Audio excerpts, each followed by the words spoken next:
Olá, seja muito bem-vindo, seja muito bem-vinda a mais uma edição do podcast Conta e Manda.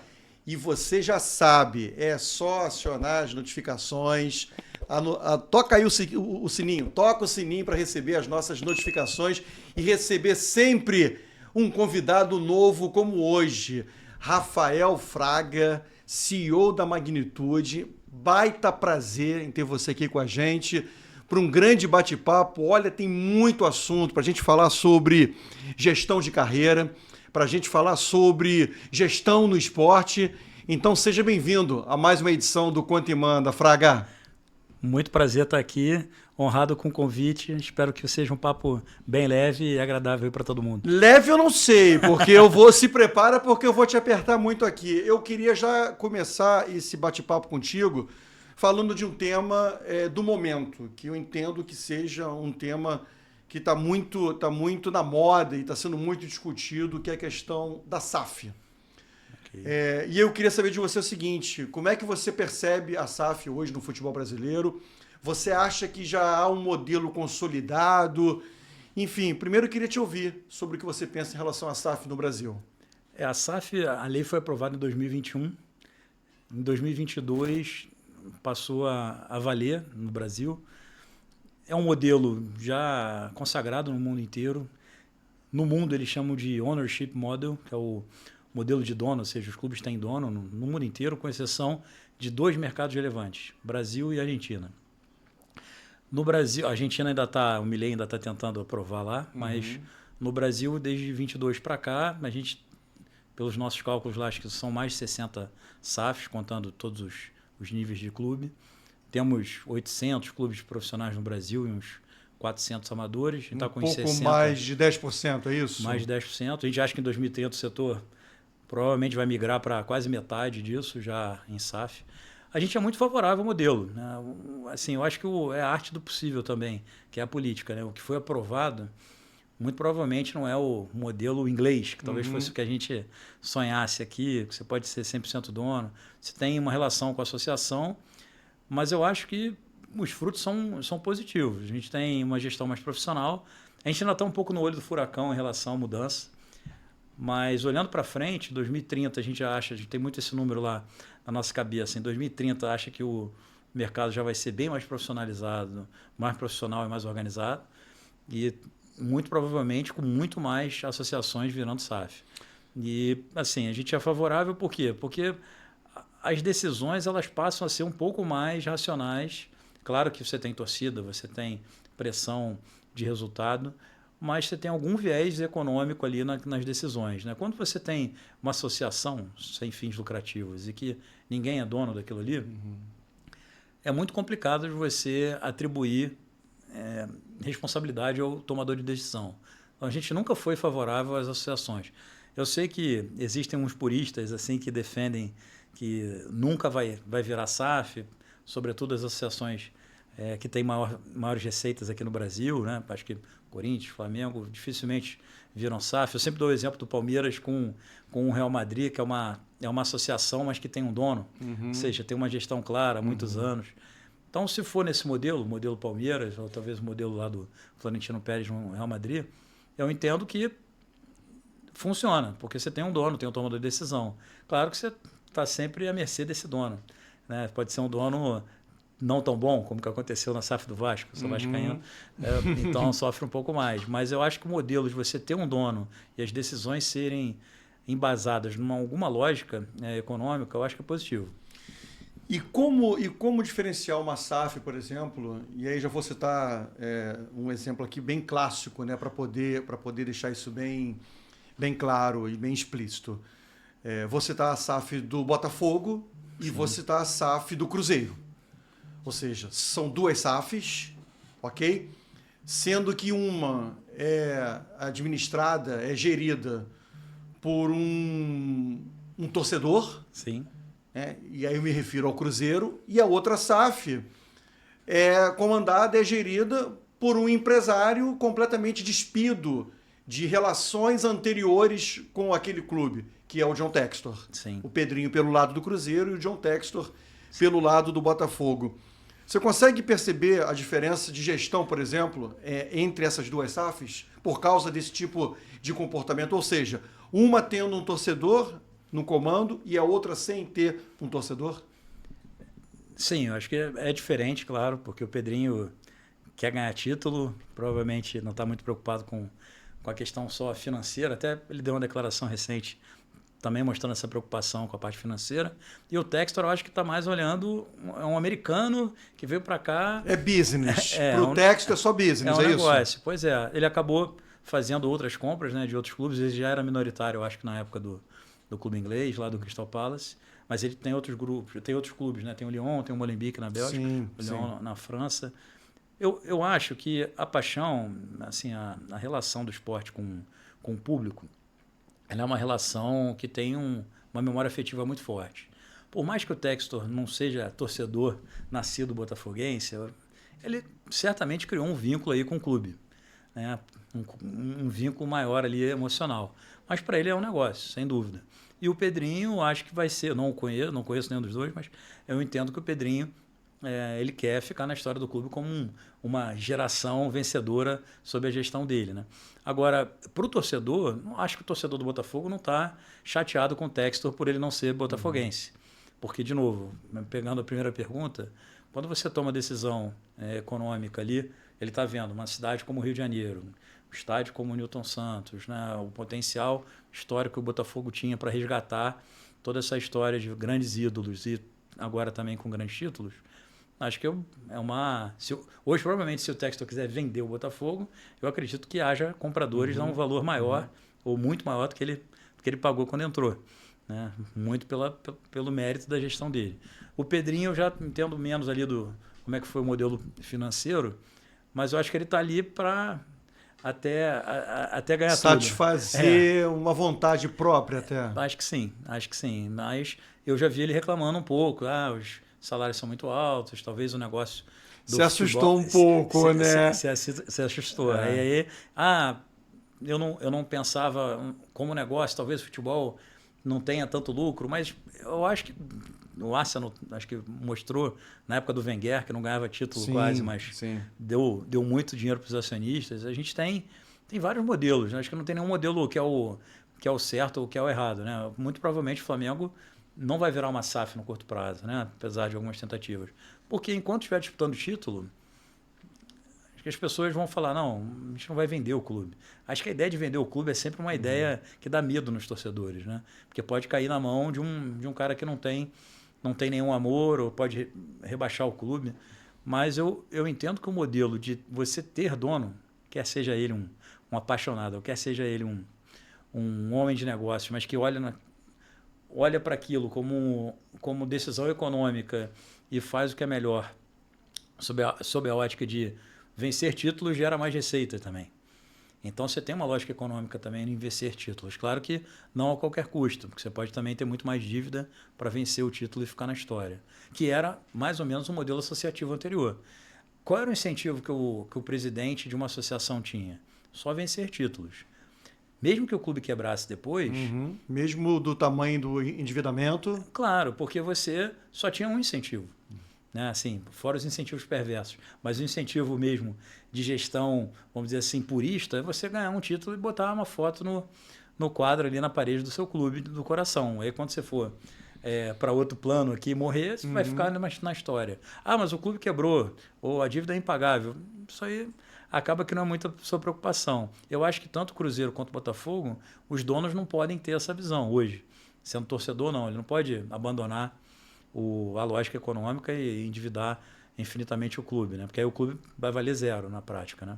Você citou Flamengo e Palmeiras, o potencial de investimento que o Flamengo tem, não só de investimento, mas também como arrecadação, e o Palmeiras não foge muito disso. Você acha que, tirando esses dois, Flamengo e Palmeiras, todos os outros clubes do futebol brasileiro, se não for agora em junho, se não for em dezembro, se não for em maio do próximo ano, mas em algum momento vai ter que virar SAF?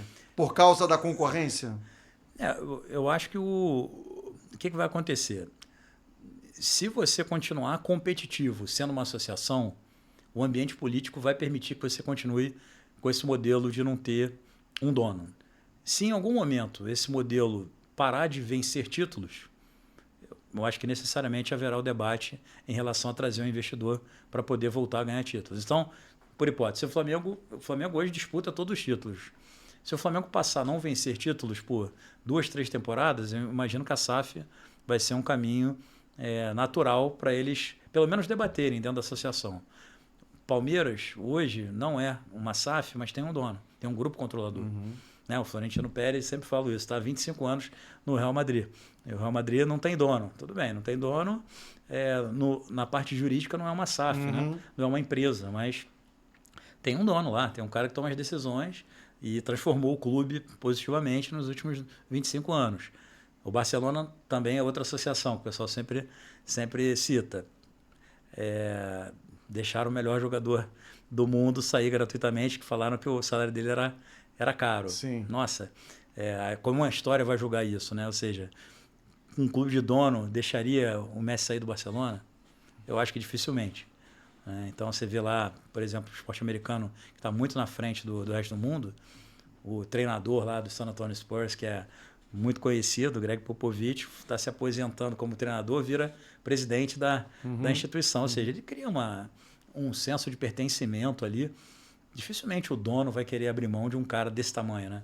Ainda mais falando do Messi. Mas voltando para Palmeiras e Flamengo, eu acho que o Palmeiras consegue fazer um grande trabalho, não tendo o real para real com o Flamengo. O Flamengo tem mais dinheiro, e o Palmeiras consegue competir ali em algum grau, né? Nos últimos 5 anos, pegar um horizonte de tempo. Mas eu acho que sim. Eu acho que a tendência é, no limite, todo mundo virar uma SAF.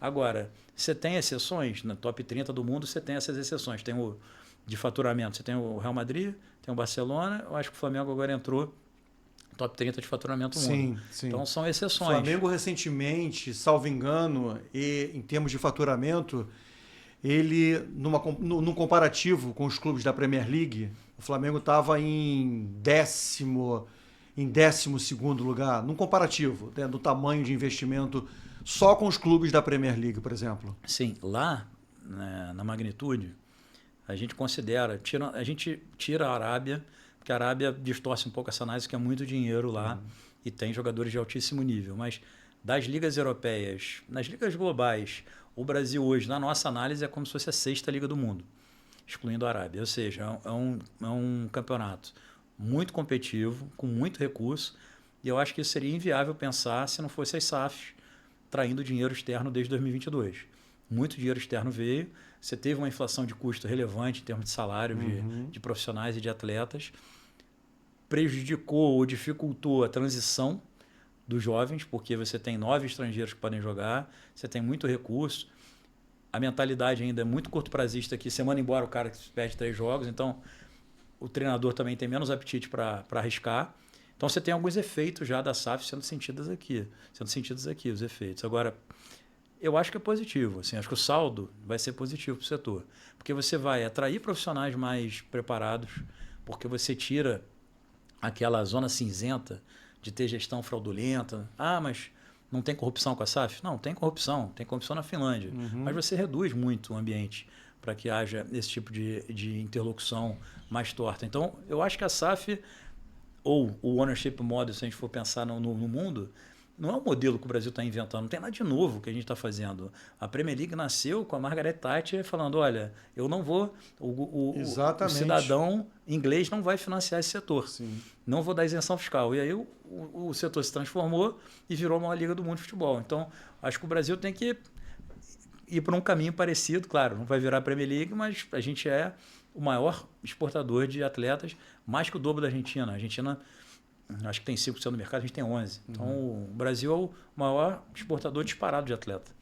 Agora, Fraga, como lidar, né? Ainda sobre esse assunto SAF, como medir, qual é a hora de você usar um pouco da razão da SAF, do dinheiro, do investimento, do profissionalismo, por exemplo, na hora da contratação de um técnico, na hora da contratação de um jogador, na hora da demissão de um técnico, né? E como lidar com a outra mão da paixão, que é a essência, que é a base do produto futebol. Como é que a gente mede isso na hora de fazer um tempero? Quem é que entra com mais força, né? A gente coloca um pouco mais de paixão, né, com essa mão, um pouco mais de paixão ou um pouco mais de razão? Difícil a pergunta, mas É. eu acho que você consegue equilibrar, pensando nos outros clubes do mundo, você não deixa de competir, ou não deixa de ter uma relação de engajamento local e de apaixonados ali, porque o Liverpool tem um dono, ou porque o Manchester City tem um dono, ou porque o Manchester United tem um dono, só para citar alguns. Então, eu acho que o fato de ter o dono não exclui a existência da paixão. Como vai ser a gestão, essa relação com a comunidade, com a torcida, ela é muito importante. Não adianta também você virar as costas para a torcida, sobretudo os clubes de grande torcida. O Brasil é um continente, né? Mais de 200 milhões de pessoas. E há vários clubes de grande torcida no Brasil. Há vários clubes grandes e os faturamentos dos clubes são grandes. Então, você consegue fazer grandes investimentos também. Então, eu entendo que existe uma máxima lá, futebol é resultado, né? Todo mundo vai falar do resultado, mas ganha um por temporada, né? Então, se você conseguir, mesmo sem vencer todo ano, engajar a tua base, que é um pouco da experiência que o americano tá muito na frente do resto do mundo. Ou seja, se a experiência do teu clube for tão boa que mesmo você sem vencer todo ano, você consiga engajar a tua torcida, mostrando que você está tentando vencer, óbvio, não dá para você não tentar vencer, mas seria pouco realista o Arsenal lá que eu dei de exemplo, tentar vencer todo ano se tem 2 vezes o orçamento nos outros clubes da Inglaterra. Sim. Então, você também tem que ter uma realidade dentro da tua realidade financeira. Mas aí não está o problema, porque o torcedor... qual foi o clube? O Maestro Júnior falou sobre isso aqui. Acho que, salvo engano, foi do Torino ou do Pescara, de um dos dois, que o Júnior, batendo papo com a gente aqui no Conta e Manda, ele citou esse exemplo, que são clubes que jogam todas as temporadas, temporada atrás de temporada, com o objetivo de ser 10º, 12º, 11º, ou seja, voltar no ano seguinte, né, jogando a Série A do campeonato italiano, e não passa disso. Você acha que, de certa maneira, na hora que um clube ele vira SAF, ele não tá sinalizando para a torcida dele que esse patamar pode mudar? Ou seja, isso gerar uma expectativa maior no torcedor? Eu acho que gera uma expectativa bem maior. Sempre você fica com a ilusão de que você vai agora você tem um mecenas. Você que é vascaíno, vou usar você de exemplo. E você pode dizer sim ou não, mas eu acho que eu posso usar você de exemplo. Quando o Vasco anuncia a 777 Partners como dona do clube, dona do futebol do clube, você, quando recebeu a notícia, você foi dormir naquele dia e disse o seguinte: tomara que amanheça rapidamente, porque assim que amanhecer o dia, vai ter Cristiano Ronaldo, Messi, Salah, todo mundo jogando no Vasco, porque agora o Vasco está rico. E não foi isso que aconteceu, muito pelo contrário. Sim. Muito pelo contrário. Você viveu essa situação, não viveu como vascaíno? A gente achou que os problemas estavam resolvidos. Entrou um mecenas capitalizado, sim, vai tomar a decisão racional, vai contratar, mas o futebol também não é uma ciência exata, né? Então, você tem esse problema e houve vários problemas lá, sobretudo eu entendo até de intenção, né? Os caras fizeram muitas coisas ali de má fé, mas você, como torcedor, você enxerga ali e fala: agora eu tenho um sócio capitalizado, a gente vai ganhar todos os títulos. E não é assim, né? Nem todo mundo. Eu estava torcendo para o Manchester City comprar o Vasco. Tá vendo? Né? Então, por exemplo, eu acho que o Bahia está fazendo um trabalho de longo prazo que, de fato, ele vai passar a disputar títulos mais relevantes em breve. Né? Eu acho que no intervalo de 5 a 10 anos não seria loucura pensar... Quem falou sobre isso foi o Textor. Textor falou isso? O Textor já se manifestou falando sobre isso. Não seria loucura pensar que o Bahia ganha uma Libertadores daqui a 5, 10 anos. Estão fazendo um trabalho lá de longo prazo. Sim. Já fazem isso em outros lugares do mundo, já tem, vamos dizer assim, a tecnologia e a metodologia para fazer tanto formação... Eu tenho que te provocar, eu não vou deixar. Faça, por favor. Vamos lá, o Bahia é gigante, tá? Em termos de torcida. Não se discute aqui o tamanho da torcida do Bahia. Mas o Bahia, num comparativo com o Flamengo, não, com o Botafogo, com o São Paulo, com o Palmeiras, mesmo o Bahia sendo gigante, ele ainda, estou falando em quantidade de torcedores. Sim. Então, assim, você acha que esse tipo de trabalho que está sendo feito no Bahia seria difícil o vascaíno, o tricolor, o São Paulino, o corintiano aceitar? Gente, senta aqui, espera 5, espera 6 anos para ganhar alguma coisa. Você não acha que para Bahia, para Vitória, para Figueirense, para Atlético Paranaense, a conotação seria diferente? Eu acho que o próprio Flamengo, que é o maior clube em receita do Brasil, esperou um tempo.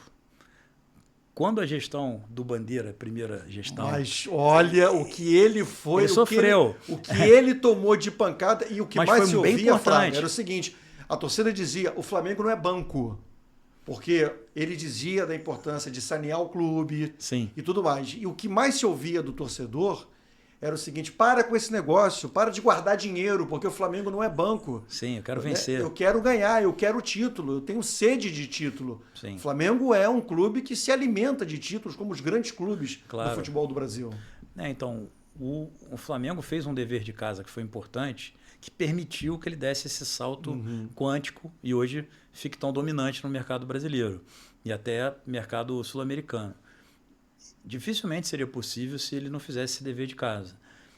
Então, eu acho que no curto prazo, né, o resultado que o Textor deu, foi menos de 3 anos, é um resultado que nem o Palmeiras ganhou Libertadores e Série A no mesmo ano. O Flamengo ganhou em 19. Ou seja, o Botafogo conseguiu uma façanha igual a do Flamengo com a SAF do Textor, em termos esportivos, ganhar de títulos, de conquistas. Libertadores muito Série A rapidamente. No mesmo ano, em menos de 3 anos. Isso é bem improvável, eu acho, de acontecer em outras situações. Então, a torcida do Vasco está há 20 anos sofrendo. Se entrasse... Eu sempre falo que o acionista que eu gostaria mais seria depois do City, seria o PIF, que é o Fundo Soberano da Arábia Saudita. O cara é dono do Newcastle lá. Sim. Se o cara entra aqui e espera 5 anos para depois passar a ganhar tudo, eu acho que o pessoal toparia. Toparia, né? Eu acho que toparia, mas com essa cabeça de vencer tudo. Pois é. E não vai vencer tudo. Não vai vencer tudo. Que não vai vencer não tudo. Vai vencer tudo. Bom, a gente está aqui no Conta e Manda com o Rafael Fraga, que é CEO, ó, eu já tenho o meu aqui, olha aqui, ó, meu bonezinho aqui da Magnitude, tá? Você foi um dos fundadores da Magnitude em 2009. Isso. Hoje você é CEO, a Magnitude tem 15 anos. Como é que a gente pode definir a Magnitude hoje no cenário do mercado esportivo, Fraga?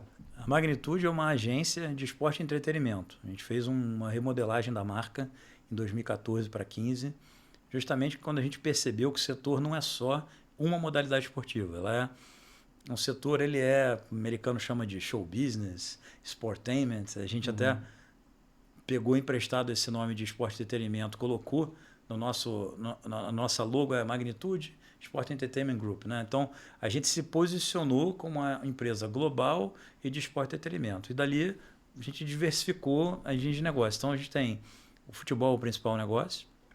A gente tem basquete, teve cantor sertanejo, já teve mídia digital, já teve na área de entretenimento. Sempre na parte de entretenimento. Não, a gente enxerga que o setor é a mesma coisa. E tem uma parte forte de patrocínio também, que é justamente trazer as empresas... Porque o setor ele tem muito baixa rejeição, é um setor que está vinculado à saúde, ao bem-estar, à prática esportiva. E as empresas, às vezes, nem sabem como se associar, não só aos clubes, né, mas tudo relacionado ao esporte. Tanto um produtor de conteúdo como um podcast, como um atleta, como um treinador. Então, a Magnitude ela se posicionou como uma agência de esporte e entretenimento, é uma plataforma. Hoje, estamos no Rio, nosso escritório. Tem um sócio cofundador comigo que fica em São Paulo, que é o Vinícius. Tem Holanda, e tem Japão. Tem uma pessoa na Holanda. Poxa, então você já sabe tudo. A gente estudou, né? A gente estudou, fez o dever de casa. Obrigado aí pela referência e reverência. A gente tem uma pessoa hoje na Holanda e uma pessoa no Japão. Então, a gente está em 4 cidades diferentes, 3 continentes diferentes. Tem atletas em 12 países hoje. E temos treinadores também como representados, né, na gestão da carreira. E temos parceria com empresas e com produtores de conteúdo justamente para a gente tentar aumentar esse ecossistema e trazer marcas. A gente entende que com essa disrupção da SAF, as marcas vão ter, por exemplo, o Morumbis. O Morumbis acho que é um evento importante para o setor. Porque uma marca que é de uma multinacional americana fez um acordo de 20 anos, 30 anos com uma marca esportiva. Tudo bem que é um clube na maior cidade do Brasil, mas... Então, esse movimento, Morumbis, ou outros movimentos de você trazer a marca e associar ela a uma experiência com memória afetiva, é o que a Magnitude também se propõe a fazer, além da parte de gestão de carreira, que é o que gasta mais, vamos dizer assim, tempo do nosso time de colaboradores. A parte de gestão de carreiras, quando envolve um atleta, está em um tema que eu estou há muito tempo querendo discutir aqui no Conta e Manda. Eu e o Carlos Eduardo Ebler, que está ausente hoje, né, mas está acompanhando aqui esse Conta e Manda, essa edição com o Rafael Fraga, da Magnitude, que é o seguinte, Fraga, eu tenho percebido a mudança, por exemplo, que existiu ao longo dos anos. Eu estou no jornalismo esportivo há mais de 30 anos. Então, eu comecei a perceber uma mudança muito grande, por exemplo, na relação entre clube e jogador, entre empresário e jogador, e principalmente no ser vivo jogador. Que o jogador é um ser vivo. O que significa isso? Antigamente, os contratos, ou, por exemplo, a relação que existia entre um agente ou um empresário com o jogador, era pura e simplesmente de formatação de um contrato, né, e de um acompanhamento ali, né, uma vez por mês, 2 vezes por mês, e retomava o contato quando o contrato com o clube estava para se encerrar, e aí, né, o empresário, o agente participava muito mais, e o jogador ficava meio solitário ao longo do contrato. Hoje, isso mudou completamente, né? Como é que a Magnitude atua, por exemplo, na sustentação, né, no apoio a um atleta, na hora, por exemplo, não só de renovar um contrato, mas, por exemplo, assessoria de comunicação, assessoria contábil, assessoria de investimento, assessoria, por exemplo, né, hoje vários atletas, eles fazem o treinamento deles diariamente nos clubes, treinamento físico, por exemplo, mas eles têm personal trainer, eles têm nutricionista, eles têm fisiologistas, tudo isso dentro da casa dele. Como é que a Magnitude trata hoje esse novo formato de ser vivo que é o jogador de futebol? Pergunta muito boa. Eu acho que a parte de gestão de carreira, ela evoluiu muito dos últimos 20 anos para cá. Antigamente era exatamente o que você falou, era um contrato de trabalho e daqui a um tempo a gente se vê. Eu acho que até com a evolução da tecnologia, quando esse ator do espetáculo, por que é esporte e entretenimento? Acabei não falando um pouco disso. É como você gasta seu tempo livre, né? Você pode gostar de museu, você pode gostar de cinema, de teatro ou de esporte. Se você gostar de esporte, você vai a um jogo, e aí pode ser qualquer modalidade esportiva. E o ao vivo, mesmo com a tecnologia, talvez seja a única coisa que você ainda vê ao vivo, é o esporte. Sim. Né? Um show de música, talvez, teatro você vê ao vivo, mas esse ator, ele é um cara que o público passou a olhar diretamente através das redes sociais, ele passou a ter uma voz maior do que ele originalmente tinha, então ele teve outras necessidades ali. E responsabilidades. E muito mais responsabilidade. Isso, porque ele se tornou um produtor de conteúdo, de opinião, ou seja, né, ele é um representante, ele é um comunicador, além de ser somente, né, um atleta, por exemplo. Isso, ele é um porta-voz de tendências. Hoje, o atleta ele tem várias necessidades. Tem necessidade de assessoria financeira, tem necessidade de assessoria jurídica, tem necessidade de assessoria de imprensa, tem necessidade de até um debate sobre o pós-carreira dele também. Então, tem N necessidades. Necessidade de nutrição, conscientização mais corporal. Então, a plataforma, 2014 para 2015, foi justamente para atender essa demanda a gente teve uma situação específica, tínhamos um atleta. Conta. Tínhamos um atleta não, conta. Vamos contar. Até no Fluminense, então vocês vão gostar. A gente representava um atleta chamado Marlon, que depois foi vendido para o Barcelona. um zagueiro. Zagueiro? Depois Depois voltou, jogou, participou da conquista da Libertadores? É ele, o zagueiro, o Marlon? Em 23? Isso. E aí, lá no início da carreira, e aí nós uma questão aí de mercado, o atleta passou a não ser mais representado pela Magnitude. E nós, na época, fazíamos só a parte de negociação de contrato e contratávamos externamente uma assessoria de imprensa. E o pessoal da assessoria de imprensa era amigo nosso. Então, e a gente sabia que o Marlon era um cliente importante para eles. Então, eles falaram, olha, eles estão com uma agência nova, mas você quer que a gente largue o cliente? Ele falou, não, cara, não precisa largar o cliente. A outra agência passou a custear a assessoria de imprensa, mas ali foi um primeiro sinal. Eu falei assim, poxa, se ele está com a Magnitude e deixa de estar, ele deveria ter um baque maior em relação aos serviços prestados por nós. E aí a gente começou a fazer um movimento, foi quando a gente trouxe um primeiro jornalista para fazer assessoria de interna para os nossos clientes internamente. Logo depois a gente trouxe um advogado com essa mesma lógica, que é o nosso sócio até hoje, Fernando. Então vamos lá. Vamos montar já aqui o... Então o que a gente entrega na plataforma? O time, né? Então tem assessoria de imprensa, tem jornalista. Tem assessoria de imprensa com o nosso querido Marcelinho Pires. Marcelo Pires. Aqui é o nosso head de comunicação.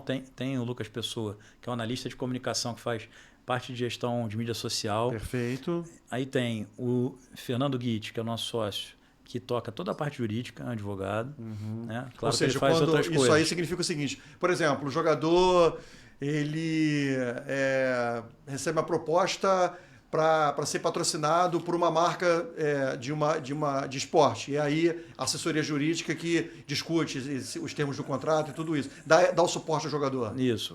Normalmente o mercado não tem isso internalizado. Ele usa um escritório externo, que é um modelo também. Mas por questões estratégicas a gente achou melhor internalizar. Então a gente tem um modelo integrado que permite assessoria jurídica, assessoria financeira também, se o atleta quiser. Permite assessoria de imprensa, a parte técnica, ou seja, análise de vídeo do atleta depois do jogo, ou pré-jogo. A gente tem uma equipe, a gente chama de área técnica, que recorta momentos ou do adversário ou do próprio atleta para debater com ele. Então a gente Vamos contar, Fraga, só para a gente mostrar essa diferença de como era antigamente e de como hoje uma empresa como a Magnitude entrega ao cliente dela. Então tem a assessoria de imprensa, tem a parte jurídica, o suporte jurídico. Você tem uma parte do scout, ou seja, do desempenho técnico do jogador, do atleta. O pessoal chama de análise de desempenho. Análise de desempenho. Tem a outra parte financeira. Então, por exemplo, o cara precisa abrir uma empresa para receber a imagem, a gente monta. Contabilidade, a gente contrata para o cara. Imposto de renda, a gente faz. Entendi. Então, realmente é uma plataforma... O cara pluga ali, não precisa fazer nada. Claro que são serviços que ele pode ou não utilizar. Então, tem atletas que têm recursos geridos por assessores, não tem problema. Mas se quiser que a gente ajude na alocação, a gente ajuda também. Então, você tem... eu quero o meu assessor de imprensa particular. Tudo bem, mas a plataforma vocês oferecem, entrega... Exatamente. O que mais a plataforma entrega? O que mais a Magnitude entrega? Tem uma área específica de patrocínio que fica dedicada a buscar marcas para os clientes. Para atrelar a imagem do cliente. Exatamente. Então, dependendo do perfil, se é um surfista, ou se é um jogador de futebol, se é um jogador de basquete, ou um treinador de basquete, a gente conversa com ou cursos de língua, ou marcas de esporte, ou marcas que não tem nada a ver, às vezes restaurante, que quer fazer associação. Pode ser tanto em permuta quanto em investimento direto também. Claro que esse mercado de patrocínio é um mercado que funciona assim. O grande nome, todas as empresas querem. O segundo grande nome, o terceiro grande nome, poucas empresas querem. Dali para baixo, quase nenhuma empresa quer. Então, o nosso trabalho, como é mais de meio e base da pirâmide, né, a gente não tem um atleta expoente, seleção brasileira principal, ali é um trabalho mais de formiguinha para justamente a gente buscar as marcas e explicar que mesmo aquele cara não sendo o número 1 do setor, ele tem alguma identificação com a cidade onde ele nasceu, pelos clubes que ele passou. Isso lá fora acontece, esse engajamento mais local acontece mais, e a gente quer trazer essa lógica para cá. O atleta hoje, o atleta profissional, seja ele de futebol ou de uma outra modalidade, eu entendo que, às vezes, até em outra modalidade, isso é natural, né? Ao longo dos anos, isso sempre foi assim. Eu não sei se é uma questão de falta de tempo, né? Mas, por exemplo, jogador de vôlei, jogador de basquete, conseguiu, né, na formação dele, ter um tempo mais hábil para poder, ter um tempo mais disponível para poder estudar, para poder ter uma qualificação. Não estou dizendo que todo jogador de vôlei, todo jogador de basquete e todo jogador de futebol não é. Estou falando em cima de regra, não vou falar em cima de exceção. Mas a regra costuma ser essa. Tem uma diferença muito grande na hora de você relacionar, da magnitude de relacionar isso, sendo, por exemplo, um surfista, um jogador de basquete e um jogador de futebol? Tem uma diferença. Até porque eu acho que o futebol é um esporte mais popular. Normalmente, os grandes atletas saem de camadas C, D e E da camada social brasileira. Uhum. Os Estados Unidos e o Japão conseguiram uma coisa que outros países do mundo não conseguiram, o Brasil também não conseguiu, que é você juntar alto rendimento esportivo com alto rendimento educacional. Então você ganha bolsa porque você joga bem um esporte. Perfeito. Isso não acontece nos outros lugares do mundo. No Japão, até eles saem da universidade para depois jogar a J1, que é a liga profissional, ou seja, eles saem formados, como era o modelo antigo americano da NCAA, que agora mudou um pouco, mas no Brasil, como no resto inteiro do mundo, tirando essas duas exceções, você acaba tendo que fazer uma escolha entre tentar ser atleta de alto rendimento versus ter alto rendimento escolar, educacional. E aí, quando você é classe média, como a chance é muito baixa de você virar atleta de alto rendimento e viver disso, as famílias não permitem que os adolescentes tomem a decisão de se dediquem integralmente e abrir mão do estudo. Sim, não é que os atletas não estudam, mas eles estudam normalmente em caráter, por exemplo, o calendário é diferente, o nível de exigência é menor. Por quê? Porque os caras viajam. A quantidade de jogos, de viagem. Pois é. Então, assim, isso não quer dizer, eu até sempre falo que os clubes no Brasil, até por falarmos de um país mais pobre, eles fazem muitas vezes o papel do Estado. Por quê? Eles dão boa acomodação, moradia para os atletas, eles dão alimentação na hora certa e também com a consciência nutricional correta, eles dão educação, às vezes até uma língua estrangeira, alguns clubes dão, os grandes clubes, e dali 5%, 10% no máximo vão virar atletas. A maioria vão ser melhores cidadãos. Então, às vezes a gente também pensa com um viés assim meio negativo dos clubes, né? Mas poxa, os atletas lá não, os clubes no Brasil eles têm um papel social muito grande, talvez até pouco comunicado nesse formato. O teu clube tem uma história bacana, né, em relação a isso. O Vasco, eu não sei se ainda tem, mas o Vasco tinha uma escola dentro de São Januário. Verdade. Acho que ainda existe essa escola Ainda dentro existe. de São Januário. É uma escola até de bom nível. Sim. E ela formou muitos atletas. Até me lembro que tem uma foto histórica do Coutinho lá estudando no colégio. Verdade. Agora puxei pela memória aqui. Felipe Coutinho tem uma foto famosa lá na escola dentro do Vasco. Então, você tem esse cenário de diferença educacional entre as modalidades. Por quê? Porque as outras modalidades, o basquete já é um esporte que o custo do tênis é maior, da bola é maior.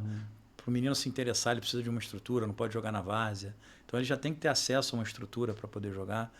Então, acho que o futebol, sim, ele tem normalmente esse caráter de uma classe social mais baixa, na realidade brasileira, e até comparando, a gente fez essa internacionalização na Europa a partir do ano passado e começou a captar atletas não brasileiros, a gente vê uma diferença educacional, noção de mundo, noção do próprio cultura, país.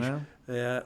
Claro que o talento ele está muito aqui, mas outras vertentes vamos dizer assim, do atleta de alto rendimento, normalmente são 4 vertentes que são meio consagradas no mundo inteiro, e nossa metodologia interna também usa isso: parte técnica, tática, mental e física. Nas outras 3, o brasileiro normalmente está muito acima na parte técnica, talvez seja essa coisa natural de você sempre jogar desde sempre, desde criança, né? Como se fosse uma criança falando uma língua estrangeira. Sim, ela não tem sotaque, fazendo uma analogia boba aqui. Verdade. Mas os outros 3 aspectos, o brasileiro normalmente sofre mais quando vai para o exterior, né? Que é essa parte física, essa parte tática, a parte mental. Então, óbvio, a gente tem muitos exemplos porque a gente exporta muito. Então, tem exemplos bons, mas você tem muitos atletas que não conseguem fazer mesmo com muito talento sozinho hoje já não... Como se profissionalizou muito e a informação ficou disponível por uma disrupção da tecnologia, o melhor coreano joga na Inglaterra, o melhor egípcio joga na Inglaterra, o melhor japonês joga na Inglaterra. Então é muito difícil você, se não tiver todos esses atributos, você jogar em altíssimo nível.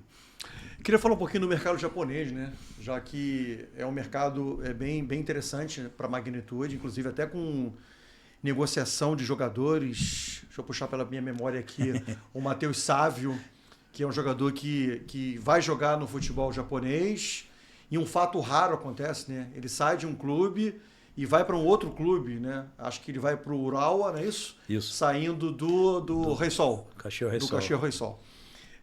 Como é que é o mercado japonês num comparativo, por exemplo, quando a gente tem um comparativo com o futebol brasileiro, com o futebol europeu, na questão envolvendo essa relação de atleta e clube, por exemplo? Acho que a diferença maior que eu poderia dizer em termos de mercado, o ciclo de decisão do japonês ele é bem mais lento do que o ciclo de decisão do ocidental. E eles demoram a tomar decisão. Por outro lado, quando eles tomam a decisão, eles vão honrar o que eles combinaram com você. Isso parece ser um detalhe, mas posso te dar N exemplos de jurisdições muito difíceis de trabalhar em que você faz o trabalho e não recebe. E o Brasil também está vivendo um pouco desse problema que a gente acabou não mencionando nas SAFs. As receitas aumentaram, os custos aumentaram. Mas o calote continua existindo. A inadimplência aumentou pra caramba também. Então, isso no Japão é uma coisa que acontece em um grau muito menor do que no resto do mundo. Ou seja, é uma jurisdição em que o contrato vale. E aí a gente fica se perguntando será que não é por isso que gerou desenvolvimento? Ou seja, os contratos eles têm valor, né? Então, isso é uma das coisas que a gente mais gosta do mercado japonês. Agora, o mercado japonês está passando por uma transformação relevante hoje. Por quê? É a primeira geração que lá atrás, quando o Zico desbravou, depois a gente foi campeão em 94, vários tetracampeões foram para lá. Estava começando a liga profissional japonesa, tem 30 anos, e agora a seleção principal japonesa basicamente joga na Europa. Então, o que eles fizeram? Eles fizeram agora, tomaram uma decisão em que no próximo ano eles vão igualar o calendário ao calendário europeu. Então, o calendário japonês, que sempre foi casado com o calendário brasileiro, vai migrar para o calendário europeu. Vai caminhar junto com o calendário europeu. Pois é. Isso tem alguns efeitos, óbvio. Eu acho que vai facilitar a ida de europeus para o mercado japonês, talvez dificulte um pouco os brasileiros que estão no Brasil. Eu acho que os brasileiros que estão na Europa podem até se beneficiar também. Tem muitos, né? Há muitos brasileiros jogando na Europa, mas talvez no meio de temporada aqui seja um pouco mais difícil você receber um atleta no meio da temporada, não está preparado. Eles também têm uma característica que eles são muito aversos a risco. Então, eles não gostam muito de tomar risco. Eles preferem um atleta que já está funcionando no próprio Japão e fazer uma proposta para quem já se adaptou. Então, normalmente, eles fazem muita operação de empréstimo com opção de compra, em vez de comprar direto. Direto. Experimenta, né? Faz uma experiência. Porque o atleta pode não se adaptar. Se o extracampo for muito ruim, é difícil ele se adaptar ao Japão, porque eles são muito disciplinados. O que você mais ouviu de jogador de vocês, né? Assim, de negociações que vocês fizeram com jogadores brasileiros, em que mais teve... a palavra resistência não se aplica aí, né? Mas uma dificuldade maior de adaptação. No Japão? Eu acho que é a língua, né? Assim, eles adoram, engraçado. Somos muito diferentes, né? Cultura, língua, tudo. Mas se você perguntar para os atletas, tanto eles quanto as famílias, eles adoram o Japão. Porque é um país muito seguro, é um país que tem infraestrutura de transporte inigualável, eles conseguem contratos muito bons também. E eles adoram. Mas eu acho que a língua é o maior desafio.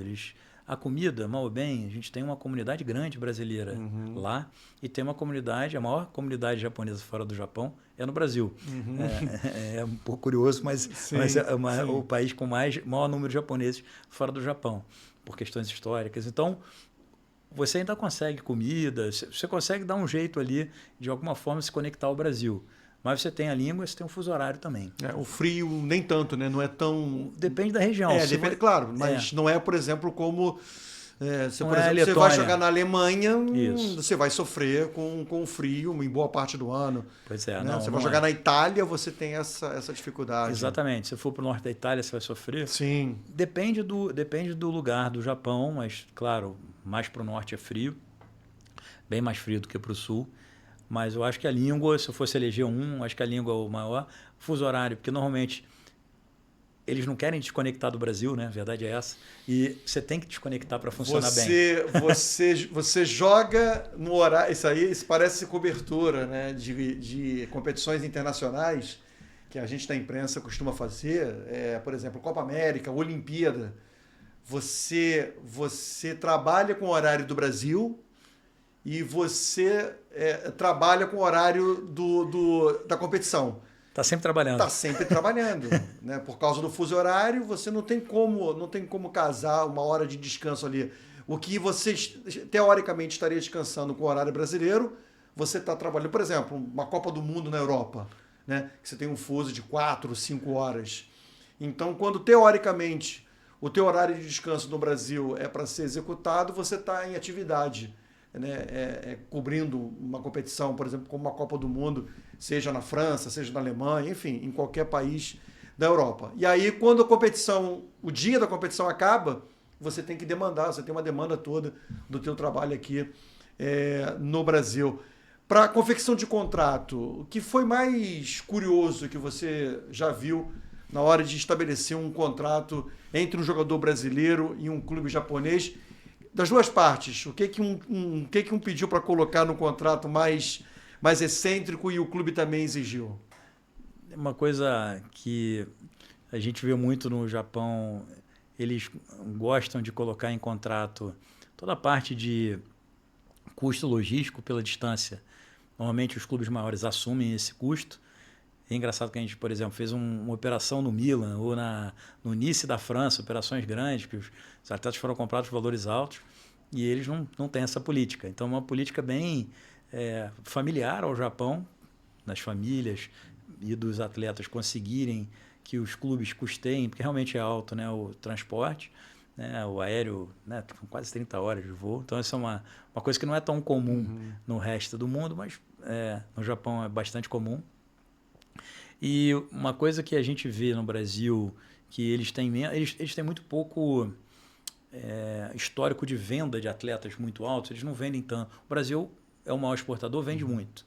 Então o Brasil está muito mais familiarizado com instrumentos de venda, percentuais, e eles têm menos essa naturalidade para tratar esses temas. Ou seja, normalmente, como o contrato lá vale, ele assinou com o cara, acho que o cara vai ficar até o final do contrato. Então, às vezes, você debater situações em que o cara pode sair no meio do contrato, não é muito natural para eles. Eles não conseguem entender isso, alcançar essa... Como assim sair se você está chegando agora? Você está assinando 4 anos, mas a multa é tanto. Se sair vai ser esse formato. O clube brasileiro está pedindo percentual de uma venda futura. Eles... Normalmente não é uma coisa tão natural e é uma coisa super natural para o mercado ocidental. Porque é o mercado de venda, né? Sim. Agora, Fraga, vamos entrar num tópico aqui que eu julgo também muito interessante. E aí, assim, acho que não tem como a gente não fugir e olhar como exemplo os Estados Unidos. Eu costumo dizer que a gente ainda envelopa muito mal as nossas competições. Às vezes o presente nem é tão... Por exemplo, nos Estados Unidos, assim, às vezes o presente nem é tão bonito, mas, cara... Ele vem num pacote... Experiência espetacular. Nossa, né? Assim, espetacular. E quando é bonito, por exemplo, quem nunca aqui viveu essa experiência, eu acho que deve viver, né? Quem já viveu sabe do que eu vou dizer. Você vai, por exemplo, num parque da Disney, quando você sai do brinquedo, né? Você é empurrado a consumir um produto, né? Referente àquele brinquedo em que você curtiu, porque... É uma aula de como se fazer marketing. E aqui no Brasil, você acha que a gente ainda tá o quê? Tá engatinhando, tá andando lentamente, ou a gente continua ainda sentadinho e nem começou a engatinhar nesse conceito de envelopar competições? Eu acho que a experiência no Brasil ela não é péssima, mas ela pode melhorar muito. A gente tem um problema, sobretudo nas grandes cidades brasileiras, que é o problema da violência. Esse problema ele precisa ser endereçado para que a experiência do torcedor e das famílias seja mais tranquila em relação a ir e vir em relação aos estádios. Né? Porque você está falando de 50 mil pessoas, 60 mil pessoas, você precisa de transporte de massa, você precisa de circulação. E para você atrair consumidores, não pode ser só homens querendo brigar uns com os outros e beber cerveja. Né? A experiência não é essa. A experiência é você poder chegar antes, poder comprar ir numa boutique lá, comprar uma lembrança para alguém que você gosta, você eventualmente até ter um restaurante de bom nível dentro do próprio estádio ou na retroárea, que a gente chama. Qual é o tempo de um jogo de futebol? 1h30? 90 minutos? Não é para ficar 90 minutos? Tá bom, você chegou um pouquinho antes, você ficou, sei lá, 120 minutos, 150 minutos. Não é para ficar 150 minutos no local, é para ficar 300 minutos. Mas para ficar 300 minutos, você precisa dessa infra. Isso. O pré-jogo é importante. Acho que o beisebol tem um exemplo clássico americano. O cara chega antes, faz aquele cachorro-quente, bebe cerveja ali no estacionamento. E depois do jogo, alguns clubes fazem shows de música, até aqui no Brasil, que aí tem essa experiência pós-jogo também. A gente precisa fazer mais iniciativas disso. Eu acho que os clubes já entenderam que o poder de consumo, quando você está naquela experiência ali e que você sai do brinquedo da Disney, sua tendência de consumir é muito mais alta do que se você estiver na sua casa para consumir o mesmo item. Claro. Então, você precisa dessa experiência justamente para esse encantamento também gera consumo. Por isso que eu acho que tem sentimento, mas também tem um quê ali, quase que de ciência de consumo ali por trás. Tudo está preparado para você, em algum momento, consumir ou um item que você vai levar para casa e você vai se recordar, ou eventualmente você consumir ali no próprio estado. A memória afetiva é algo que você não pode desprezar, você não pode perder essa oportunidade, né, de provocar o teu consumidor com essa memória afetiva e explorar isso dele. Sim, pois é. Então, eu acho que o Brasil ele não está zerado em relação ao tema. Há muitos profissionais preparados. De 0 a 10, qual é a nota que você daria hoje para esse estágio de marketing no Brasil? Não vai fugir da pergunta, não. Acho que é entre 5 e 6, cara. Acho que a gente precisa melhorar bem. A gente não passaria de ano Agora, direto, por que a gente não melhorou ao longo desses anos? Se, por exemplo, gente, não tem como a gente estudar isso aqui do lado, com os Estados Unidos, com os americanos. A gente não consegue aprender isso com eles para poder praticar aqui. O que falta? É um pouco de mão de obra mais qualificada, nossa, de profissionais nossos da área do marketing, ou é justamente os governos entenderem, né, e colaborarem com essa questão, por exemplo, sobretudo na segurança? Acho que acaba sendo não é um único fator, eu acho. Eu acho que você precisa de um esforço mais coletivo, com várias camadas da sociedade, para você justificar esse evento que vai acontecer no horário tal, ele ter toda uma preparação que possibilite a pessoa chegar antes e sair depois. Tem que ter estacionamento, muitos estádios não têm, ou não tem transporte público que chegue até lá. Por exemplo, você vai Tudo bem que a gente está sempre dando exemplo. Roads, né? Por exemplo, exemplo americano. Você chega lá, a estação de metrô é dentro do ginásio. Você sai de lá, pega o metrô e vai embora. E rapidinho, 5 minutos, esvazia. Então, eu não consigo te falar um único fator. Eu acho que se esse movimento, né, que os clubes estão fazendo ligas ou blocos que dividem as negociações, já existe esse senso de pertencimento, essa lógica de que juntos eles vão faturar mais do que separados. Se chegarmos a essa conclusão, parece uma conclusão que os outros países já chegaram, tudo vai facilitar para você pedir coisas para o poder público. Você não vai fazer isso sozinho. Você precisa do poder público para para permitir, sobretudo, essa parte de transporte de massa. E eu acho que criatividade o brasileiro tem, os profissionais são preparados. Acho que consumo existe. Eu tenho alguns exemplos de itens de clubes aqui do Sudeste que esgotam no Nordeste ou no Sul. Verdade. Ou seja, existe demanda. Sim. Mas você também precisa ter a distribuição, precisa ter disponibilidade do produto para que haja consumo. E também lá, em loco, você conseguir vender mais coisas. Ou seja, vai ter o cara que quer o chopp mais barato, mas eventualmente o cara que quer uma cerveja artesanal. Tem um cara que quer cachorro quente, outro cara que vai querer comer uma carne mais nobre. Então, se você tiver oferta, só que você tem muito pouca oferta. Você chega num esporte olímpico, então, a gente chega no esporte olímpico, cara, a experiência é bem mais precária do que no futebol. Sim. Por quê? Porque os recursos são bem menores também. Sim. Agora, eu tenho menos esperança que você. Eu estou achando você muito esperançoso nisso, né? E, obviamente, você é da área e eu não sou da área. Mas, mesmo não sendo da área, assim, depois de que a gente teve uma sequência de Pan-Americano, de Mundial, de Copa do Mundo e de Olimpíada, e não sobrou nada, ou seja, porque a gente sempre ouviu dizer que essas competições, elas seriam importantes, a palavra legado, né, e tudo mais, mas, sobretudo, para criar a cultura, para inserir na cabeça do brasileiro a cultura não do jogo, mas do evento. Na verdade, você não vai ao jogo.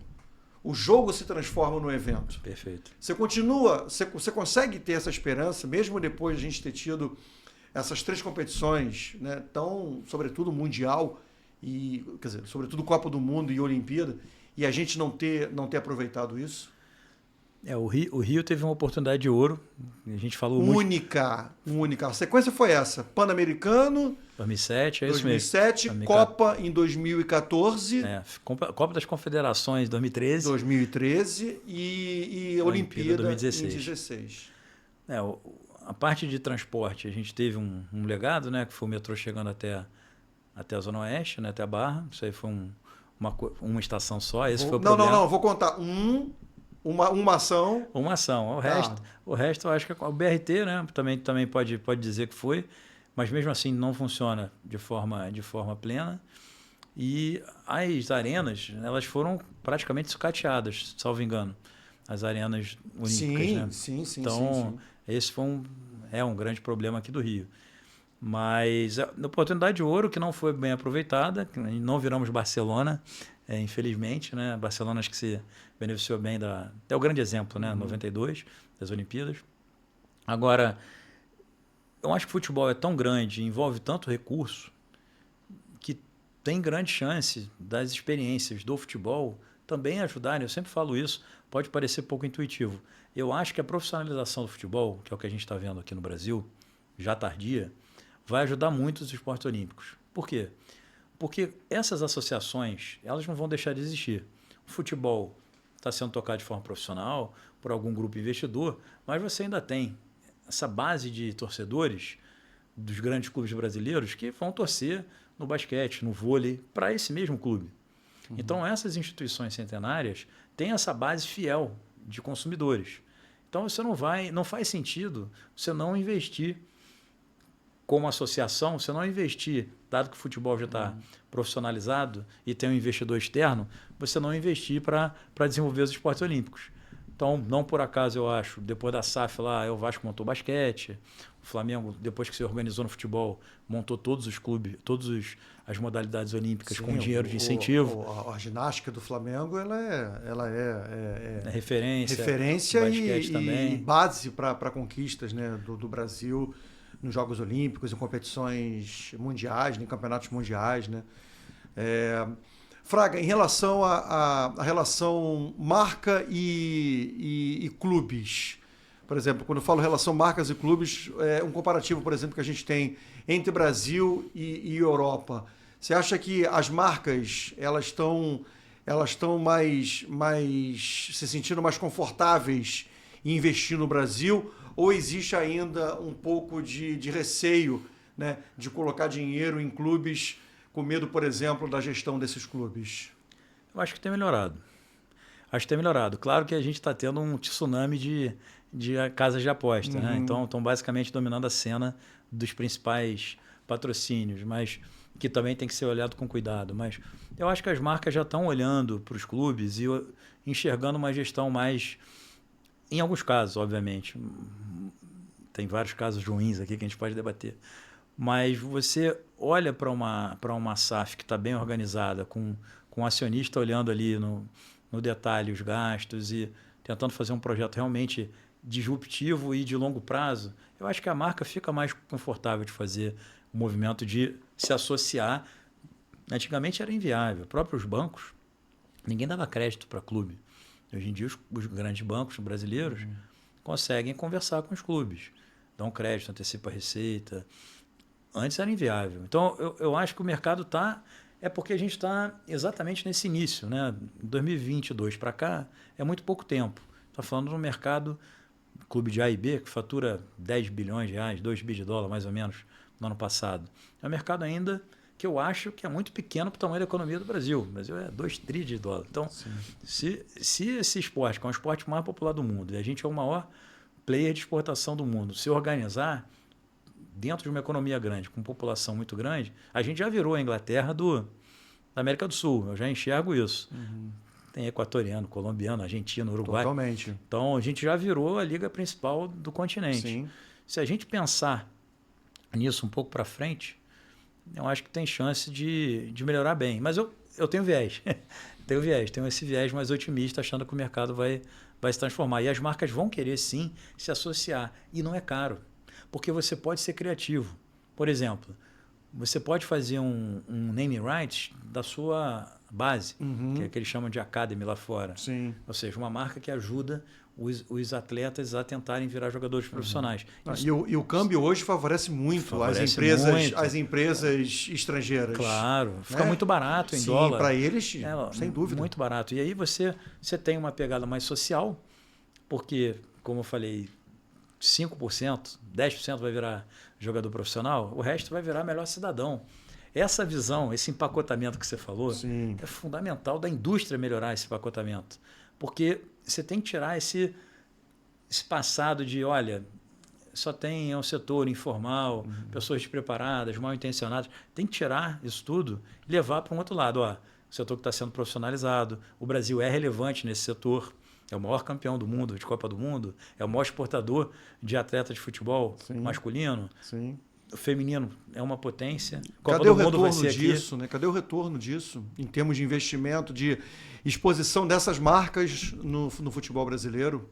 Sim, eu acho que Parmalat lá atrás, estou me lembrando de exemplos do Palmeiras. A própria Crefisa, eu não tenho os números, mas eu imagino que a Crefisa, antes do Palmeiras e pós-Palmeiras, deve ser de outro tamanho a transformação do negócio da Crefisa quando ela começou a conversar com esse consumidor final. Então, acho que há vários casos de que você acha que a Unimed no Fluminense também? A Unimed no Fluminense é um bom exemplo. Acho que tem vários casos em que você consegue fazer com que essa marca ela até vire nacional, porque você está num clube que disputa competição até internacional. Claro. Bom, já que a gente está falando de marcas, vou tocar num tema aqui, cara, que é delicadíssimo. Delicadíssimo, mas eu preciso te ouvir. Você como especialista, como um cara da área, que são as bets. Fraga, não está muito... A relação não está muito... O fio não está muito próximo do outro, não, na relação ética, seriedade, com dinheiro absurdo, né, com volume de grana que as bets produzem, sem citar nomes, porque eu não vou aqui fazer isso, mas o noticiário já sinaliza e já mostrou algumas suspeitas de jogadores, né, envolvidos, e eu juro, tomara que isso não aconteça, mas eu não me surpreenderia se daqui a pouco dirigentes, árbitros tivessem seus nomes ligados a algum tipo de situação. Não tá um limite muito, muito, muito perigoso essa relação bet e futebol? Acho que sim. A gente está passando também por uma transformação regulatória na parte de apostas no Brasil. O Brasil ele é um apostador jovem. A gente acabou de abrir o mercado, não tem 10 anos. A Inglaterra, Estados Unidos são países que apostam muito há muitos anos. É muito mais... A Bolsa de Londres, né? Aquela coisa da aposta lá, sempre teve. Você aposta tudo. Você aposta eventos que não estão nem relacionados com o esporte. Então, o que está acontecendo com o Brasil? O Brasil está abrindo um mercado de 210 milhões de pessoas para o mercado de aposta. Então, houve uma regulamentação. Sempre que você desregula qualquer setor, acontece uma série de coisas que depois você vai ajustando ao longo do tempo. É exatamente o que a gente está vivendo agora. Então, o Brasil ele vai passar por um momento de crescimento exponencial a cada ano. A gente tem visto o futebol, acho que é o grande exemplo disso. A cada ano, a Bet nova paga a multa da Bet antiga e ainda faz o investimento para pegar o contrato com os clubes. Ou seja, essa massa ela está ficando viciada literalmente em apostas. Como uma parte já é viciada nessas economias que você tem anteriormente, Estados Unidos, Inglaterra, para dar os exemplos de países grandes que têm hábitos. O mercado de aposta americano e inglês são enormes os mercados. As pessoas já são viciadas, só que como elas já são viciadas há mais tempo, as pessoas já nasceram com essa realidade. Aqui a gente está passando por essa disrupção, ou seja, o cara de uma classe menor, ele deixa de comprar proteína, que é um pouco mais cara, para apostar porque ele acha que vai vencer. Como ele não tem conhecimento sobre probabilidade dos eventos, ele faz investimento achando toda semana que vai realmente poder mudar a vida dele. É uma pena, porque, sob o ponto de vista humano, é uma desgraça, né? Sim. É uma tragédia, mas eu acho que, infelizmente, pensando do ponto de vista assim, bem racional, não tem muito jeito, esse processo ele vai acontecer. Ou seja, as pessoas... É que nem você proibiu o álcool, depois reabriu o mercado. As pessoas vão beber álcool. Né? A lei seca nos Estados Unidos. Então, você vai ter um mercado, percentualmente, que não vai ser grande, mas nominalmente vai ser enorme, o pessoal consumindo aposta. E é uma pena porque aquele lance de educação que a gente falou dos atletas. Os atletas eles precisam ter essa consciência que eles não podem, de forma alguma, se envolver diretamente ou indiretamente em aposta. Não podem. Então, com a tecnologia, fica muito mais fácil você cruzar os dados. Antigamente, tem um documentário na Netflix sobre match fixing, né? Sobre apostas no basquete americano. Um grande escândalo que um árbitro fez uma espécie de delação premiada. Está disponível no Netflix, é antigo. Mas era mais difícil você cruzar essas informações. Hoje em dia... No mundo analógico era mais difícil. Era mais difícil. Hoje em dia, no digital... E no tênis tem muito, tem muita aposta também. É um esporte individual. Né? Que você pode perder e tudo. Então, eu acho que não é um problema do Brasil, isso já é uma realidade no mundo, mas que agora no Brasil a gente está vivendo, porque não tinha regulamentado essa aposta. Regulamentou, internalizou, vai ter uma explosão de consumo provavelmente para os próximos anos, para estabilizar um pouco mais para frente. Então a gente está em franca expansão nesse mercado. Infelizmente, gera vício, gera conflito de interesse, sem dúvida, mas os clubes não vão abrir mão desse recurso enorme que está disponível para eles. Então a gente tem que lidar com isso como? Regulando melhor, monitorando melhor, tem que usar a tecnologia, tem que ser criativo. Mas eu acho que não vai, do ponto de vista prático, eu acho que ninguém vai abrir mão desse dinheiro, entendeu? O cliente Magnitude, o cliente de vocês, vocês têm alguma cartilha? Vocês têm alguma orientação? Vocês fazem isso com os clientes de vocês? Quando a gente assina um cliente novo, tem um formulário chamado Know Your Client, né? O cara vai explicar tudo da vida dele ali e uma vez que ele acaba, a gente só pode anunciar o atleta depois disso. Tem um processo de cadastramento dos atletas, né, dos clientes. Uma vez que ele cadastrou isso, entra um kit, que é um Media Kit, é um treinamento de mídia. Como ele pode se portar, o que ele pode postar, o que ele não pode. Temas nevrálgicos para o esporte. Betting, abuso sexual, racismo. Vários itens estão lá e alguma dica, alguma situação de exemplo para justamente ele não falar que é uma... Ah, não, mas nunca me falaram isso. Pelo contrário. E a gente passa esse material, conversa com as famílias, normalmente nossos clientes são mais jovens, né? Conversa com as famílias da importância, por exemplo, álcool também. Um atleta postar com álcool, a gente recomenda nunca fazer isso. Então, por quê? Porque o corpo é o instrumento de trabalho, ele está vinculado à saúde. O atleta pode beber? Claro que pode. Mas não fazer essa exposição. Não faz essa exposição, não tem benefício para ele, né? A não ser que ele seja patrocinado para fazer alguma coisa assim. E antigamente fazia, mas hoje em dia você quase não tem esse vínculo mais. Gerson ficou, quer dizer, ficou não, né? O Gerson teve visibilidade, mais visibilidade, pelo menos uma visibilidade fora das 4 linhas, com a história de que querer levar vantagem, né? Sim. Era o cigarro Vila Rica. Então, Vila Rica, o nome do cigarro, porque gostava de levar vantagem e o Gerson se vinculou ali à época. E inclusive de certa maneira, isso trouxe para ele, né, um desconforto nessa questão do tá vendo? Quer levar vantagem, brasileiro, desse jeito, né? Ficou de uma forma um pouco negativa. Sim. Isso. Até na época o Ronaldo era o melhor do mundo, o Ronaldo Fenômeno, aí ele fazia número 1. Hoje tem menos essa associação do álcool com um atleta de alto rendimento. Tem até, né? Mas tem menos do que tinha antes, porque a sociedade muda e ela aceita ou não algumas coisas. Mas betting é um problemaço. Eu não acho que os clubes vão abrir mão da receita, mas essa parte educacional, eu acho que a FIFA ela vai... Porque, vamos lá, por que apostar não pode? Ou por que se dopar não pode? Porque dentro de um conjunto de regras qualquer, vence o melhor. Esse é a beleza do esporte. Talvez até dois motivos pelos quais ele é tão popular. O esporte é popular porque talvez, uma tese minha isso, a população tem uma sede de justiça, o mundo não é justo, tudo menos justo, mas dentro daquele conjunto de regras, vence o melhor, não importa se o pai é rico, se o pai é influente, se o pai é treinador, cara, vence o melhor. Se você burla essa regra, vira igual ao mundo real. Claro. E aí não tem graça, né? Então, perde o encanto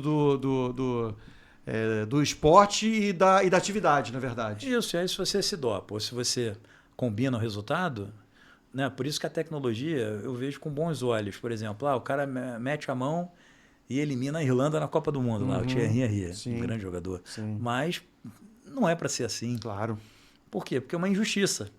Eu acho que dentro das 4 linhas, qualquer que seja o esporte, a regra, o melhor, você quer ver o melhor vencer. Aquele melhor, e até aquele que é menos abastado, que teve menos oportunidade na vida, é o cara que você torce mais. Sim. Porque você torce para o mais fraco. Sim. Então não dá para você combinar resultado. Vamos aqui claro. Tomar um gol. Mata o espetáculo. Sim. Então eu acho que a FIFA, como reguladora do futebol, ela acaba tendo que ter uma mão pesada em relação a doping, em relação à aposta. Porque como é que ela vai matar a engrenagem acaba. Vamos lá, mais uma vez, sem fazer qualquer tipo de analogia, longe disso, a gente está aqui conversando de forma ampla, né? Sem citar nomes e sem trazer algum tipo de experiência, né? de exemplo. Mas você acha que a questão da bet ela é mais complicada quando transcende o atleta e chega na família, chega nos parentes? Você acha que isso pode ser um complicador para você? Por que eu estou perguntando isso? Porque a maioria dos jogadores de futebol, não todos, mas a maioria, tem uma origem muito, muito humilde, né? Vem de uma base muito humilde. E naturalmente, essa pessoa, ela tem familiares, ela tem parentes que são também humildes como ele. Você acha que existe um risco maior aí na questão da bet no futebol? Não só o atleta, mas quem está no entorno dele, quem está próximo dele? Acho que sim. Eu acho que a educação do atleta ou do profissional que está envolvido numa indústria que está crescendo e que tem tanta exposição, vai ser mais ou menos como você trabalhar em um serviço secreto ou em alguma coisa de pesquisa que você não pode compartilhar com os outros. Ou seja, você falar menos sobre o seu trabalho para envolver menos a sua família. Porque quanto mais você compartilhar, mais informação, entre aspas, privilegiada a sua família vai ter. Mas você, às vezes, está fazendo isso não é por mal, é porque você está em família. Sim.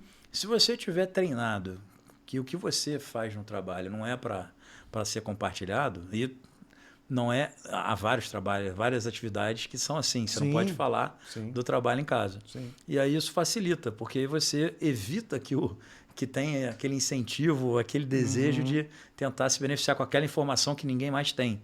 E claro que os casos de repercussão maior são os casos dos grandes atletas, né, que são de grandes clubes e que eventualmente até não estão no Brasil, estão no exterior e tudo. Mas acontece muito também essa questão das apostas em ligas menores.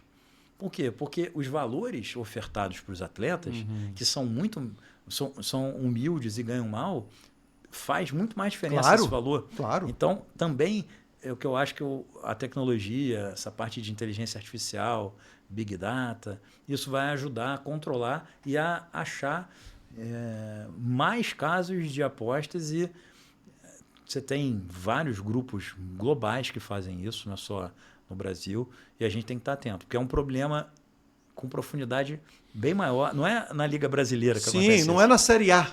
Assim, não é.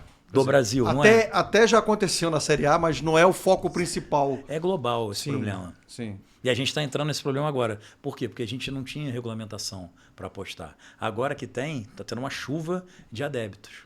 Você acha que há uma tendência de aumentar o número de bets ou, pelo contrário, há uma tendência de redução e só ficarem realmente aquelas com potencial maior de investimento e valorização de marca? A regulamentação nova ajudou as maiores. Já reduziu bastante. Já fez esse movimento. Você acha que vem um outro pente fino? Tem que ser feito um outro pente aí? Outro pente fino? Passar um outro pente fino? Olha, eu me sinto um pouco confortável em dizer qual é o próximo passo da indústria. Por quê? Eu não conheço tão profundamente o que regula, como é que é o modelo de negócio dessa indústria. O que eu, conversando com pessoas do setor, eu pude perceber é que os detentores de conteúdo no mundo são poucos, menos de 10. Os que têm, de fato, os direitos desse conteúdo, que é o que a gente consome. Sim. A partir dali, vamos chamar esses caras de atacadistas, a partir dali, os varejistas variam por jurisdição, variam por até campeonato, região e tal. Que é o que a gente está vendo. Quem a gente enxerga aqui, as grandes empresas de aposta, são, na verdade, varejistas de 5 atacadistas que detêm os direitos de transmissão de vários eventos esportivos, que não são muitos caras. Esses caras são concentrados e depois pulveriza para quem vende para o consumidor final. Então eu não consigo julgar se é melhor ter mais ou menos disso. Aparentemente a competição é boa, mas por outro lado você também não consegue ver e rastrear tanta empresa sendo a cada dia tem uma nova, né? Como é que você regula esse troço? De onde vem o dinheiro? Tem lavagem de dinheiro? Então é mais difícil opinar sem ter tanta informação. Eu não tenho, assim, não conheço tanto tema. Fraga, o último tópico que eu queria abordar com você é o seguinte: você mencionou há pouco, né, da Liga Brasileira, da exposição da Liga Brasileira, sexta no mundo, não é isso? Não, internamente, na magnitude, a gente entende que, tirando a Arábia, que tem muito recurso, sim, como se fôssemos assim, tem a top 5 na Europa, que é a Inglaterra, sim. Espanha, Alemanha, Itália e França. Sim. Como o Brasil fosse assim, brigar com a Liga Portuguesa hoje, eu acho que a gente, como liga, acho que está na frente. Tá, o que a gente precisa fazer, como é que a gente precisa, em que a gente precisa melhorar para a gente, por exemplo, né, há pouco eu falei de envelopar competições, envelopar produtos, envelopar eventos. Como é que a gente vai fazer isso e aí, o que a gente pode fazer para tornar, por exemplo, um campeonato brasileiro no nível tão atrativo para poder ser assistido na Europa, nos Estados Unidos, por exemplo, a próxima Copa do Mundo, né? A gente tem um campeonato mundial que está aqui batendo na porta nos Estados Unidos, que é um baita de um mercado, sobretudo na questão envolvendo a área comercial, né? O dinheiro está dentro dos Estados Unidos. O que a gente precisa fazer para poder dar um pouco mais de visibilidade à Série A, ao Campeonato Brasileiro, por exemplo? Eu não sei se a minha resposta vai ser polêmica, mas eu acho que o primeiro passo seria fazer a liga. Você não tem caso sem ter uma liga única. Eu sei que você tem as ligas que eles se autodenominam ligas, mas eles são blocos de negociação. A gente precisa fazer uma liga para justamente a confederação dedicar esforços para as seleções, que é como é no resto do mundo. Sim. E essa liga ela vai pensar em produto. Né? O produto vai ser o Campeonato Brasileiro Série A, o Campeonato Brasileiro Série B, eventualmente Série C. Eu acho até que 4 séries no Brasil é pouco para o tamanho do Brasil. E todo mundo quer ver o novo Neymar, o novo Vinícius Júnior. Todo mundo quer ver. No mundo inteiro. Porque o Brasil não guerreou com ninguém. Então, o Brasil não tem uma resistência muito baixa. Eu acho que o produto brasileiro, se bem trabalhado, eu acho que profissionais existem e de montão. Mas precisa ter um produto em que haja os donos do produto, os condôminos desse prédio, eles precisam eleger um síndico e falar, olha, vamos vender dessa forma. Hoje em dia não tem essa unidade. Então, esses 2 blocos, já imagino que já estejam se falando, tem um monte de gente inteligente, capitalizada ali para costurar. Uma vez que você tem a Liga Brasileira, você tem que ter o produto para ser vendido para os diversos continentes ou por país. Eu acho que vai acabar sendo por país, mas eu acho que tem um potencial muito grande de ser a Liga Brasileira hoje passar a ocupar a vida de outras nações se a gente desenhar bem horários, porque tem que desenhar horário, e empacotar esse troço de uma forma... Você tem que mandar conteúdo. Eu sou fã de basquete, você vê NBA Action, aí o cara manda lá, falava com o meu amigo que trabalhava na Globo, ele falava, olha, a NBA é ótima, porque ela me manda todo o material para eu esquentar o tema antes do jogo. Claro. Então, se você tiver essa noção de negócio, em que você precisa de conteúdo e conteúdo de boa qualidade, mas isso sem uma liga é difícil, porque cada um está olhando mesmo a si próprio. Essa unidade de 1 mais 1 ser igual a 3, o cara tem que enxergar isso. Hoje ainda não tem essa visão. Né? E muito mais do que isso, né? Eles abrem um diálogo, eles querem mudanças, mas na hora do comando que vem a disputa, ou seja, todos eles querem comandar para, de certa maneira, numa hora de decisão, olhar para o próprio umbigo, que se chama o clube dele, né, e beneficiar o clube dele, né? E aí não tem jeito. Pois é, se você enxergar que o todo ele vai ser maximizado e aí você vai ser beneficiado. Sim. E tem, de novo, a gente não precisa inventar nenhum modelo. Tem vários para a gente copiar. Claro. E dão certo. É só a gente pegar um modelo que dá certo e trazer para cá. E o Brasil tem essa vertente de todo mundo gostar do futebol brasileiro. Ser um futebol mais alegre, com muito mais criatividade que o resto do mundo. Então, eu acho que o potencial de exportação desse produto é grande. Agora, como você vai empacotar esse produto, precisa ter uma unidade no quintal antes para depois você ir ao mercado. Acho que a gente não está tão perto. Bacana. Rafael Fraga, cara, obrigado demais pela participação com a gente aqui, CEO da Magnitude. Foi um prazer e sucesso para a Magnitude. São 15 anos já no mercado e mais 15, mais 15, mais 15. E que a Magnitude continue tendo esse destaque no cenário, não só do entretenimento, do esporte, do marketing e também na relação com atletas, não só do futebol, mas de todo o mundo esportivo e do entretenimento. O Fraga. Não, eu que agradeço, desejo muito sucesso enquanto Imanda. Acho que tua carreira aí vai com certeza catapultar esse resultado. E fico mais uma vez lisonjeado de ter sido convidado. Muito sucesso e conta com a gente. Bacana. E aí, curtiu esse conteúdo? Então faz o seguinte, ativa o sininho para receber todas as nossas notificações. Muito obrigado pela sua audiência, valeu demais. A gente está aqui nessa rede social e em todas as outras. E em breve, mais um convidado, no Conta e Manda. Não perca, hein?